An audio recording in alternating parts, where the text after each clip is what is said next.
football season right here. We are enjoying ourselves. Yes. And we have our guy, our analyst, E.L. Money. Yes. Now, E.L. Money, let's start with Fulham Man Yes. Generally, what's your take on the whole game? Okay. With the teams, Amorim, Yes. technically haven't even won 2 matches in a row Yes, in a ever row. since he was signed. And then we have the issue with Bruno Fernandes yeah. spoiling that penalty and even his attitude towards that referee. Because personally, I found it a bit absurd that it was an accident, sort of. Yes. Yes. And that's the referee. It's not even an opponent player. So how do you act that way and eventually spoil the penalty when you know you have a struggling team? Yeah. So let's give you a little tip on You it. see, it was very disappointing actually because Manchester United this season have signed a lot of players and they've wasted a lot of money on the transfer market. So having to play 2 matches and not even scoring a goal from open play, it's very sad. And Ruben Amorim has played 29 matches now, and he has accumulated 28 points. That's very bad, very bad, Very bad. very bad. And he is very stubborn. I don't know why. I get that he has his philosophy and all that, but He needs to adjust. yes, you are in the English Premier League. You are not in the Portuguese League. If you are playing a 3-back system and it's not working, switch to the 4-back. Try it and see what will happen. But he's still playing the 3-back. No matter the opponent he faces, he's still playing the 3-back. And it's not working. Is he being forced to play the 3-back? No. That is what he has been playing from Portugal all the way to the EPL. And he doesn't want to change. I get that he doesn't want to change. He has his philosophy. But it is not working. So try other things and see. And also Bruno's issue. I feel Bruno is too emotional. Is he emotional or he's getting frustrated? Because he's a player of his caliber, having played for United over the years, I think he's been their best player over the period. Yes. But he's not really won anything. No, not really. Not really. Even if he has, the team has just been up and down. Yes. You understand? So probably he's a bit frustrated. He's frustrated and I get it. He's a human being, definitely. But the way he reacted towards the referee was uncalled for. It was just an accident. The referee wasn't even looking at him when he hit him. So I don't get why then later you blame you missing the penalty on that incident. It doesn't work out for me. So But did you watch the video before blaming the referee? I don't even know. I don't know why he blamed the referee. I don't know why. He wanted to find an excuse for missing a penalty. And then one thing is, anytime he changes his technique, that's hopping. Anytime he changes it, he misses the penalty. So he should work on that. But then, all being said, Amorim should try and find a different way. As for sacking him, I don't think they will do that now because this is the first time he has gotten the players that he wants. So I think they will give him about 1 or 2 seasons to see what he can do. 1 or 2 seasons up to January. No. I don't think they will sack him by June. They will give him time. Manchester United will give him time. If it was Chelsea of Abramovich days, he would have been sacked by now. But then Manchester United, they will give him time so that we'll see what will happen. Good. But then he should also try and change certain things about his game. Because if you are putting your most creative player, which is Bruno, you are playing him as a DM, it won't work for you. He's trying to do things. I don't know what he's trying to do. Stick to a particular formula and see if it will work out for you. Don't try to be doing things. Your team is not. You are Manchester United, but you are not up there yet. So you should try and just build from somewhere and let's see where things will go. Yeah. Now let's go to Man City versus Tottenham. That's one of surprise to me. Really, in fact, I knew Tottenham would do well against Man City, but I thought their best could be a draw. Because really, we watched Man City in their first game. It was the demolition. Yes. So I was expecting, okay, Tottenham is good. They are picking up and all that, right? They are motivated, so they could get draw at least like a 1-1, not 2-0. That's football for you. Remember on our last episode, I told you that even though they scored 4 against Wolves, they didn't play convincing. Yes, so I knew Tottenham would get either a win or a draw. That's what I was expecting. I wasn't expecting Manchester City to beat them. So you're not surprised? No, I wasn't surprised at all. Because Pep Guardiola is an excellent manager. I think in this generation, his generation of coaches, he is the best. I'm not messing with. He's the best manager of his generation. But the players he has now and the quality he used to have back then, there's a vast difference. If Kevin De Bruyne is not there anymore and you are playing Rangers and Czechia and the rest, you are not expecting them to give you those numbers that Kevin De Bruyne was giving. If Erling Haaland is making a run and he looks behind him and he doesn't see Kevin De Bruyne and he's seeing Mamouche. Mamouche is good, but Mamouche is not Kevin De Bruyne. Rodri, because of his injury, is not really playing well. Foden has lost form completely. Foden, I don't know what is wrong with Foden now. When we were losing the match, he was on the bench smiling. He is not motivated. Like the whole team, I don't know what is wrong with them. Does it feel he could have done better, because we all saw him flop last season? But if you are a senior player at Manchester City and new guys have come and you are still on the bench, then you have to know that there's something you are not doing right. He has to work on himself. Because I think last season he was the best player. Last 2 seasons. Last 2 seasons. Yes. So I don't know what is wrong with him. But then all being said, I think Thomas Frank also deserves his flowers. Tottenham, they are playing well. They are playing very, very well. I just hope it is not a Tottenham of old. They will play very well. Then when it gets to the middle of the season, then they'll start flopping. Yes. So, he has 3 philosophies that he plays with. He has, he said he needs good defensive cover, set pieces, and then a compact midfield. And he has a very good defensive cover, where Romero and the other guy, Van de Beek, I've forgotten his name. Yes. Very good defensive pair. And now Mo Kudus is also there doing the wonders. Yes. Because he was really moving back and forth, picking balls. In fact, there was even a time, one ball that he actually saved them. The run was good. He went back, took the ball. Really, I think. He's doing very well. He's doing very well. But then, as a winger, your numbers also count. So you should try to get in the goals. I think probably he's getting to learn the first. But coming back to City, you see, we spoke of Kevin De Bruyne. Yeah, this is a player that was once a Chelsea player. Yes. Chelsea didn't really believe in it.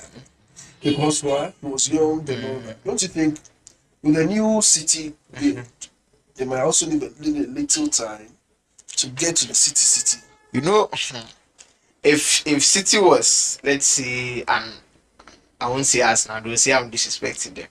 Let's say Newcastle or Crystal Palace, you have that time, you have that leniency to do that. Yes.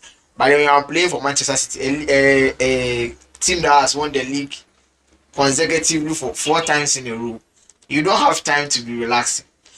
Unless they tell me that they are no longer motivated, I will understand. But if they are willing to win the league this season, what they are doing, do you think Foden wants to leave?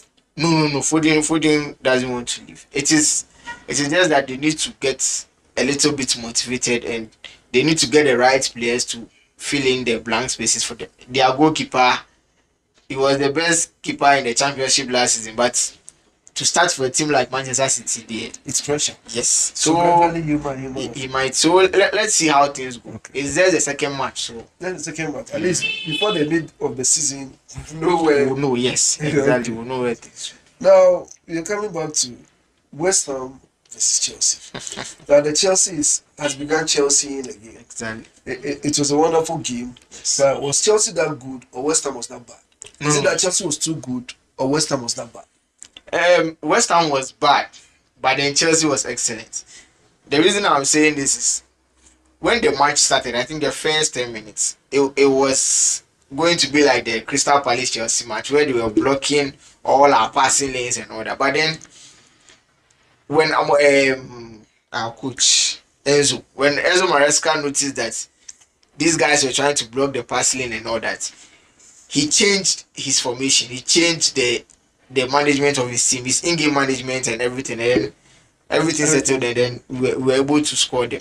And then one thing I've also noticed is last season Chelsea wasn't really scoring from set pieces, but then in this match 3 of our 5 goals were from set pieces. So he's doing something. He's helping the boys. I know we see in our last game. Yeah, Say Chelsea. I'm a Chelsea fan. So yeah, things are going when when the West Ham goal, it came from a mistake from the young guy, Wstham. He was trying to flick the ball and it didn't work. But then from that moment till the game ended, he was the best player. Yes. Was that the player of the? I think when they went to the dressing room, he told him to stop those things. He's really good. Yes. So he's paying attention to very minute details in the game and he's changing everything. Now Esteban is now coming up as a new guy. Yeah. Now, so you could see there will be a huge competition at the end of the season. If this Esteban guy performs as he did against West Ham consistently, then he's also putting himself up there. Oh yes, but he's young. And then he got his chance to play because Kopama got injured during the warm-up session. But we take even that's one thing. That's one kudos to the coach. Yeah. For the fact that you had one of your main players getting injured, and then there was a strategic change, and then someone comes in, and then that's marvelous. Yes. Now, so basically, well, you said he's young. Yeah, he's young. Okay, now football we don't really talk about. But it's not now. I mean, when the Messi picked his first Ballon d'Or, he was quite young. In fact, when Messi was their ages, he was even better than what they are doing now. Yes. Even more popular than them. Yes. So, he's very good. I'm happy for him because of the World Cup. The World Cup is coming out very soon. So let's see how things go. Let's see how things. But then with West Ham, I think Graham Potter should step up his game. His players are too lazy, and the motivation is not there. So I think Kudus made a good decision by leaving West Ham. Yes. Initially, we all thought he was making a wrong decision, but then we realized that no, it was the team that wasn't helping him. So they should try and pick up because now the way it is going, I'm sure relegation. So they should try and pick up. They should pick up. Yeah. They should pick up because the way they've started the season, when they start the season on that such bad notes, unless your players have good mentality or the coach is mentally strong to bring up the players, you keep on flopping to the end of the season. You can't concede 8 goals in 2 matches. 2 matches. It's very bad. That's absurd. Very, very bad. Anyway, Arsenal leads. Arsenal has started the game. In fact, I think they are on the top of the table. Yeah. This is what they do. But Arsenal fans, this is what you do. We all know this is what you do. You start so well. And then when it gets to the last 10 games, when everyone thought, Arsenal have taken it all. That is when Arsenal begins to show us they are feared of caps. Yes. They are feared of trophies. The only team I've seen that runs away from trophies is Arsenal. They are the only team I have seen running away from trophies. Now they've started again. What do you see of their match? It's 5-0. Yeah, massive. They did very well. But it's league, so if you want to win the league, these are the teams you should be scoring 5 goals against. It's normal. They shouldn't be overexcited. I'm happy for Gyökeres, the new striker. I got 2 goals. I'm very happy. At least for once they have a striker. Yes. Everyone called for Arsenal to have a striker. They brought in a striker, and the striker has done the job of a striker. They are doing well. But then I noticed something. It's like they are getting a lot of injuries. I don't know if it is from the training or what, because Saka is injured now. They are number 10. Odegaard, the captain, is also injured. But they've gotten Eze from Crystal Palace to fill in their spot. So let's see how things go. I'm happy for them. And it's early days yet. Yeah, it's early days yet. But Arsenal's one is not about early days yet. It's about the last days. If Arteta doesn't win the league this season, I think they should sack him because I don't know what else he wants to do again. This is his team. He has been coaching this team for 6 years now. 6 years. And doing so well. It's just the trophies they run away from. If you're a coach and you don't have trophies to show, why do you call Pep Guardiola the best? Why do you call Mourinho the best? They have trophies to show. Ferguson is the best because of his trophies. Is there an issue with us now? Because this Arteta issue was also the same issue for Sevinga. That Sevinga was so good. But he was winning by got to a point. It took so many years to win the trophy. Yes. And that's how come he never won the Champions League. In fact, the Premier League, I think he won once. How many times did he win? Once. He won the year they did so well. He won once. So you could see it's a national problem. They get to the point, consistently get into top 3, they can lead, and then in the end, they just lose it. They just start losing their matches and all that. And if I will blame the coach, because if you have a team now he's even a manager, it's not a coach. Meaning his job is more than the coach. You are managing the players' mentality, you are managing their time, you are managing everything about them. So everything they do on the pitch, it comes back to you. So if they are not willing, they don't have that winning mentality, then the coach is to blame. If they don't win the league this season, I think there was a player who played for Arsenal, Till Walcott. Yes. At the point in time, we all thought he's a player who could even win the Ballon d'Or. Exactly. And it never happened. You are seeing Bukayo Saka, a very very good player. Very, very good. But if you stay long with a team like Arsenal, and then you don't win trophies, where are you headed? Exactly. Even Harry Kane was loyal to Tottenham for so many years, but then he left. Now he has a trophy. So if things are not good, Saka is young. I think he's 24 or 23. He has a lot of years to play. So if they don't win the league this season, I don't think it will happen. Now Newcastle versus Liverpool, 2-3. Liverpool won by 3 goals to 2. Now Newcastle is a very stubborn team. Let me give it to them. Now because you are dealing with a Liverpool team that is so good. Yes. So good. Now this Liverpool team, if it mess and they will just mess with you. Yes. And then you have a 2-3 with them. Meaning you can really come boot to boot with most of the good teams. The last goal even came in the final minute of the match. So Liverpool is good. But I didn't think Newcastle is going to pull a problem this season. Because last season they did a similar thing. Newcastle might, but then they have also not replaced most of the players that Isaac wants to leave. He wants to go to Liverpool, and they're having issues with him. Most of their players are leaving, and the players they also wanted are refusing to come. In this guy, I forgot him. He plays for Brentford. I forgot his name. He is refusing to come. They went for Eze. Eze has gone to Arsenal. Yes, so most of the players they wanted are not coming, and they are in the Champions League as well. And that's what they did. So they need a lot of players, otherwise they won't be able to cope. Is it their money? Is it a pay? No. Newcastle is owned by the Saudis. So money. They don't have that pedigree. You know, when even Manchester United are their poorest. If Manchester United is going for a player and Newcastle is going for a player, if I'm the player, I'll go to Manchester United. Really? This is Manchester United. Yeah? Yes. Well, you have the numbers. Yes, they have that pedigree. They have it. So I think. But once upon a time, Man City was like the normal Newcastle. Yes. Look at Man City now. So once upon a time, so it takes time. You might not know. I'm scared for them honestly because of for the Champions League. The number of games they will have to play this season, and they've not been able to retain their players, and they've not been able to buy more players. If they pull up a surprise in the Champions League, I think it will really go on in their books. Yes. If they are able to even make it to the round of 16 in the Champions League, it will help to give them a good this. But let's see what will happen. Okay. Yeah. Now let's move to Spain.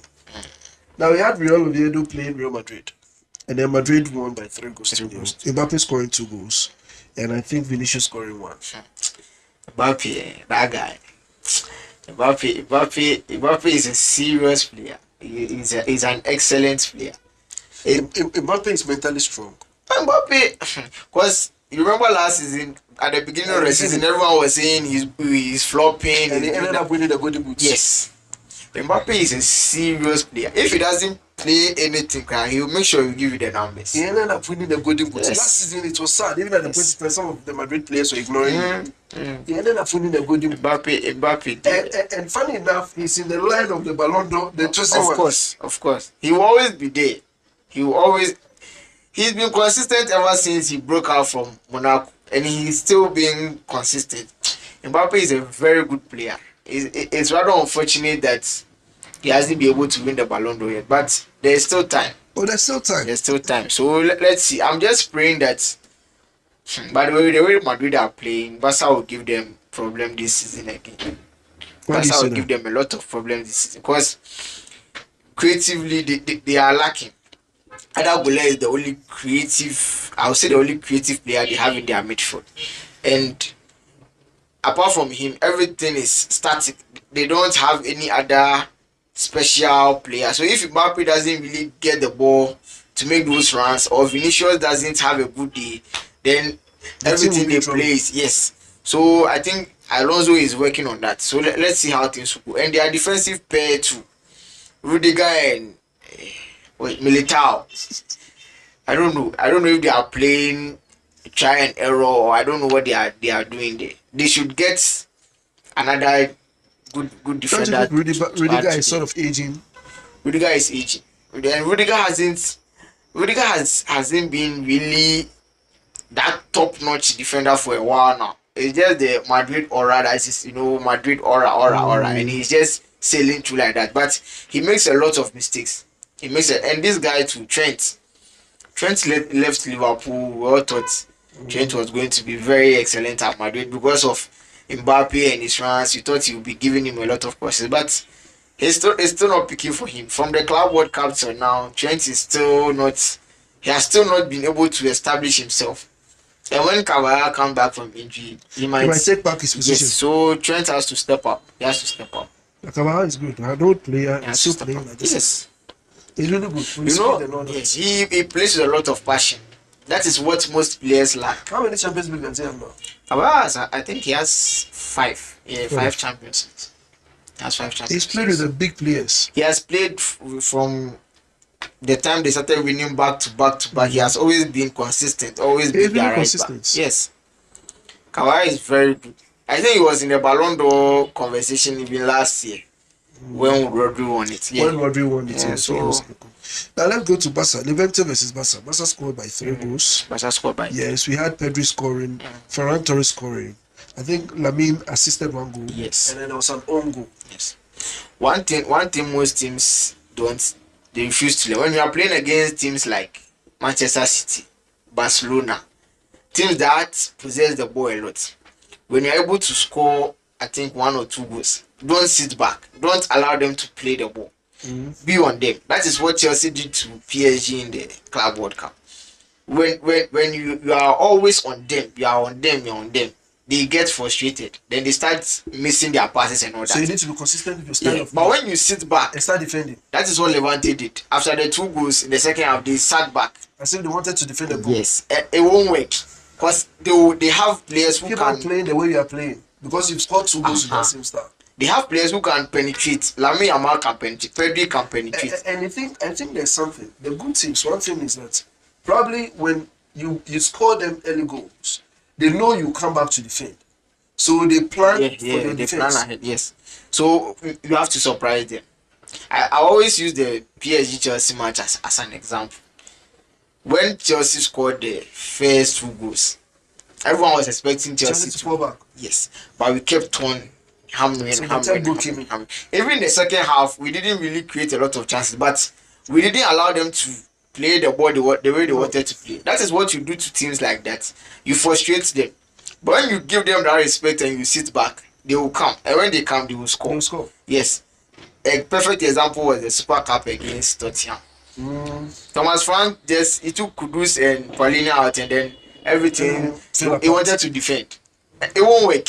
It won't work. So teams need to learn that when you are playing against good teams, don't sit back. Play. Yes. Play. If you are winning, just go on and play. Just play. Yes. Who knows what will happen? Yes. But when you give them that respect, they will punish you. They will punish you. Yeah, they will punish you. That was what Levante did then. And then they were punished. So this is it. Let's wrap up. The season has started so well. Once again, I'll ask you, do you think there will be any surprises? Let's go to any European team. I think the only surprise this season might be Tottenham in the EPL. But Tottenham, we know them from old. I'm just hoping that what their coach is doing, they believe in him and it keeps on going like that. But then I'll only give my prediction after the first 10 matches. After the first 10 matches? Yeah, I don't want to spoil it. Yes, so let's see. After the first 10 matches, we'll see what will happen. Okay. Anyway, that's all for sports today. Until coming away. Peace.